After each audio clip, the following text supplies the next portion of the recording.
Hey everyone, hope it's going well. Lior with Engel and Volkers. I wanted to talk today about a brand new report that just came out September 10th.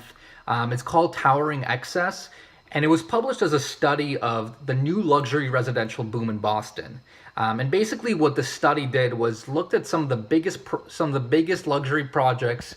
Some of the biggest luxury projects in Boston, such as the Millennium Tower, the Mandarin Oriental, and etc. I think they looked at a total of 1,800 luxury units, and basically try to figure out what are the kinds of buyers that are buying these kinds of units in Boston.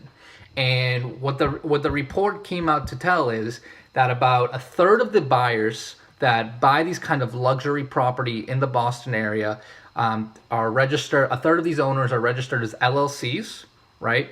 And half of those LLCs are registered in Delaware, right? And Delaware LLCs are typically known for shielding their identity.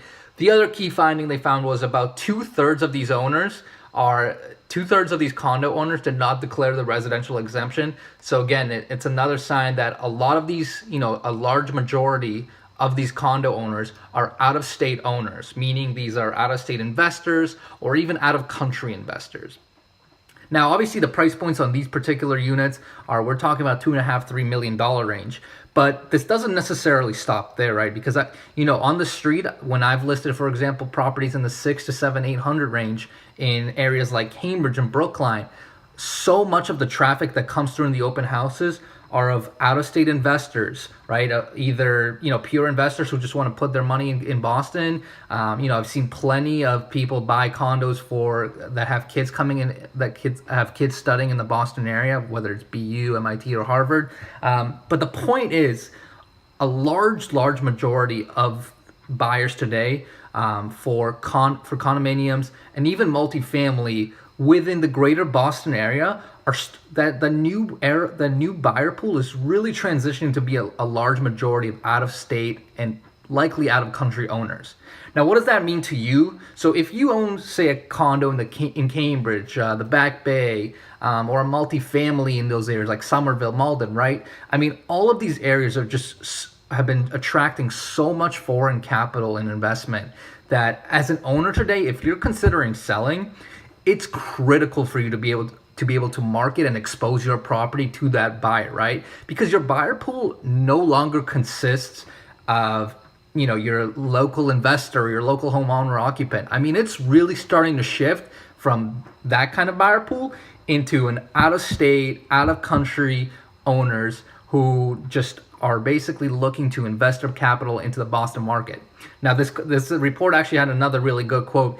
They basically stated that Boston has really become a storage locker room for wealth for global capital, right? So a lot of these investors, they're not really even looking for great margins. I mean, you're not going to get fantastic cash flows buying anything, like a $2 million property and renting it out for, $6,000, $7,000. I mean, it's not like high margin cash flows here. I mean, these guys are really buying this real estate to protect their wealth in it. So what that means to you as a seller, right? Again, if you own condo, multifamily, so anything that could be really attractive for an investor, you need to really expose your property to these kinds of buyers to get top dollar, because those are the guys that can outbid your local homeowner occupant, your local investor, because they don't really care about the margins. I mean, it's really just a quote unquote well storage locker room, right?